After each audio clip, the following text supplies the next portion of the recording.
Bueno, primero para decirles que ayer se denunciaron 20 personas, bueno, pues del tipo de infracciones habituales, ¿no? Unos jóvenes reunidos en la zona del Castro, unos buzos y unos buzos haciendo pesca deportiva, una señora que estaba haciendo marisqueo furtivo. Bueno, esto no es tan habitual, claro, pero en fin, más o menos infracciones de estas características, ¿no? Hoy repartiremos 611 menús, tenemos alojadas en el pabellón del Berbés 40 personas, que saben ustedes que es lo que determina el estar repletos o no. Tenemos, por tanto, 10 plazas vacías ahí, tenemos en el albergue municipal 13 plazas vacantes y después tenemos 24 personas en hostales y pensiones y 36 en la Fundación Santa Cruz. Esta mañana está funcionando el refuerzo de transporte. Saben ustedes que incrementamos el número de autobuses en un 50%, pasamos de 49 a 77 y los festivos, los sábados de 29 a 45 y el domingo pasamos de 28 a 39. Por tanto, vamos a seguir haciendo un reforzamiento del transporte urbano a los efectos de hacerle frente a la nueva situación fase 1, ¿verdad? Mascarillas hoy repartimos 7.500, estamos repartiendo en diferentes zonas de la ciudad, mañana repartiremos en otras zonas y quiero volverles a transmitir el recado, la recomendación, ¿no? Todo aquel que sepa de una persona que salga poco de casa y que necesite una mascarilla pero no esté en el momento en la que las estamos repartiendo, que nos avise que las llevamos a su domicilio. Yo estoy recibiendo algunos emails, estamos recibiendo algunas llamadas en el 010, pues vamos a abastecer de mercancías, de mascarillas, perdón, a todos aquellos que lo soliciten. Hoy, con respecto a las parroquias y a las franjas horarias en las parroquias de menos de 5.000 habitantes. Ayer nosotros recibimos una comunicación del Gobierno de España, subdelegación del Gobierno de España en la provincia de Pontevedra. El Gobierno de España nos dice que con relación a las parroquias que tienen menos de 5.000 habitantes y, por tanto, que pueden disfrutar de la exención de franjas horarias, la Xunta de Galicia nos tiene que comunicar cuáles son. Y yo no puedo contravenir esta orden. Esto tiene dimensión penal si lo hago, ¿eh? Hay una orden de la Autoridad Sanitaria de Estado de Alarma de España que me dice que la comunidad autónoma me tiene que comunicar cuáles son. Y por tanto, yo no lo puedo hacer. Si a mí me dejan, lo hago enseguida. Si a mí me envían una carta diciendo desde el Gobierno de España o desde la Xunta, usted tiene capacidad para decidir, decido en 5 minutos. Pero no recibí la comunicación de la Xunta y ya se la pedimos 2 veces. Este es el caos que monta la Xunta de Galicia. Este es el caos. Cuando la Xunta de Galicia tiene que tomar una decisión, no la toma. Y ahora no sabemos qué hacer. Porque a mí el Gobierno de España, que es la autoridad en este momento en toda España, me dice que me lo tiene que comunicar la Xunta de Galicia. Aquí está la carta. Aquí está la carta. Y la Xunta de Galicia no me comunicó nada.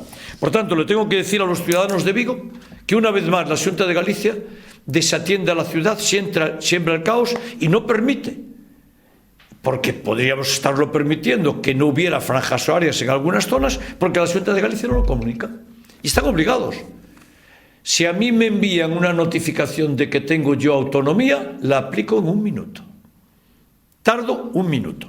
¿Qué estamos haciendo? Bueno, pues que la policía, en las zonas que salieron en la prensa y que ustedes nos dijeron, pues no está multando por infracción de franjas horarias, porque estamos en una situación de indefinición. Pero fíjense ustedes, estamos en un estado de alarma y la Xunta de Galicia le da una lista a la prensa y no la envía a los ayuntamientos. Nosotros no podemos funcionar por notificaciones de prensa.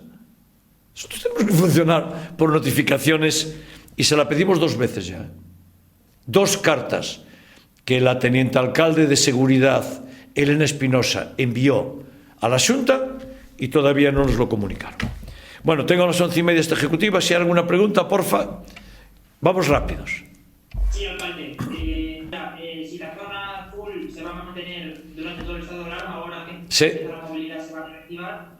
Y la segunda, hemos visto ya que el carril bici se está como pintando de forma provisional en una parte de travesía de Vigo. ¿Nos puede indicar cuál es la extensión que se va a pintar en ese color rojo y cómo se va a hacer y por qué? Bueno, con el carril bici por ahora no voy a decir nada porque no quiero incitar a confusión, ya lo diré cuando llegue el momento. Y la SER, bueno, pues en la SER estamos estudiando qué hacer, en este momento no está operativa, pero es cierto que el comercio ya puede abrir. Y por tanto, pues estamos en ese momento de estudiar qué decisión tomamos, porque hasta ahora y en estado de confinamiento total había una dimensión, ahora ya hay franjas horarias de salida y ahora ya hay posibilidad de que los comercios pequeños y medianos, ¿no?, abran. Y por tanto voy a empezar a estudiar qué hacemos con la SER, pero de momento está suspendida. Muy bien, ¿alguna pregunta? Sobre el registro, aclarar, no es presencial, o sea, hay que seguir llamando al 010. Hay que hacerlo con cita previa, sí. Pero, insisto, está abierto, ¿eh? Porque, claro, hay gente que necesita solicitar sus ayudas sociales y la Xunta de Galicia no le abrió su registro para ayudas sociales. Abrió para otras cosas. Pero para ayudas sociales, que es lo más importante que hay en este momento, para eso la Xunta no abrió. Bueno, pues entonces abriremos nosotros. Alcalde, una pregunta más. El fin de semana usted se refería a las asociaciones de vecinos que le habían mandado mascarillas. Las asociaciones de vecinos, yo me he puesto en contacto con alguna de ellas y estaban cerradas, no tenían conocimiento de eso. Parece ser que usted entendió mal. Yo le dije a la gente que le envíen a las asociaciones de vecinos sus peticiones, que las asociaciones de vecinos nos las haga llegar y nosotros nos encargaremos de que reciban esas mascarillas. Lo entendí mal. Vale. Y otra pregunta, ¿puedo preguntarle como miembro del Partido Socialista? No, no hablo como miembro del Partido Socialista. Soy alcalde de Vigo. Ya saben que es una norma que no rompo nunca. Bueno, casi nunca. ¿Algo más? Buenos días, alcalde. Sí. Quería preguntarle por esas fórmulas que están adoptando en algunas áreas de Galicia, por ejemplo, en Sanxenxo y también en otras de la zona de Vigo, ¿qué le parece? Quería preguntarle. Y si ¿A qué se refiere con esas fórmulas? las fórmulas de cuadricular, para cuadricular las playas que se están adoptando, por ejemplo, en Sanxenxo, a base de postes de madera y de cuerdas, y quería saber si eso podría ser una fórmula válida también para... Bueno, debo informarle que el primero que planteó eso en toda España fui yo. Sí, por supuesto. El primero que planteó que podría ser una idea buena establecer una fórmula de medir el aforo en las playas y de garantizar y de apoyar en mantener las distancias. Bueno, yo no voy a juzgar cada fórmula concreta, ¿no?, como es natural. Yo le tengo que decir que en Vigo ya tenemos una estudiada, preparada, y que veremos cuándo la ponemos en funcionamiento, ¿no? Yo debo decirle que este sistema de establecer cuadrículas, en mi opinión, ¿no?, es muy bueno. Porque lo primero, olvidémonos de las playas abarrotadas del verano pasado, de hace 2, de hace 5 y de hace 10. Olvidémonos de eso. Eso ya no va a pasar.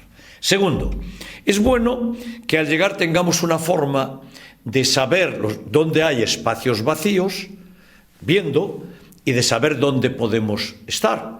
Si usted sabe que en cada cuadrícula puede haber X personas, que se traza en un golpe de vista, y ve que allí hay la mitad, pues usted sabe que puede estar en esa cuadrícula, ¿no? Tercero, es muy interesante porque mantiene la alarma, en el sentido de cuando lleguemos a una playa y la veamos cuadriculada, recordaremos que sigue habiendo virus. Y por tanto extremaremos las precauciones, y yo a esto le doy mucha importancia también, porque lo peor que nos puede pasar es olvidarnos de que el virus está aquí y de que en el verano el virus va a seguir aquí. Hasta que haya una vacuna, el virus existe. Y en consecuencia, creo que esa idea es una buena idea. Bueno, cada alcalde la materializará de una forma distinta y seguramente todas las fórmulas son buenas. Pero yo hasta ahora, la que vamos a hacer en Vigo no la vi en ningún sitio. Debo decirle que me parece la mejor. Dice Mirai, ¿una puede adelantarnos algo? No, Se lo enseñaré un día. Porque claro, aquí tenemos que estar preparados para mareas altas y mareas bajas. Y tenemos que estar preparados para que cada día, cada noche se limpie toda la playa. Y ustedes saben, yo no sé cómo hacen en otras partes, pero aquí metemos una gran pala y volteamos toda la arena de la playa, ¿eh? Y la cribamos y la limpiamos. Eso significa que por las noches la playa no puede tener nada, tiene que estar completamente libre. No voy a bajar la limpieza, al revés, la voy a extremar. Vamos a extremar todavía más este verano la limpieza en las playas de Vigo, que ya eran las más limpias del mundo. Lo conocerán, le haremos una demostración y verán que tenemos un sistema imaginativo, posible, barato y fantástico. Lo verán. ¿Cuándo lo conoceremos? Un día cualquiera. Pronto. Muchas gracias, muy amables. Gracias. Gracias.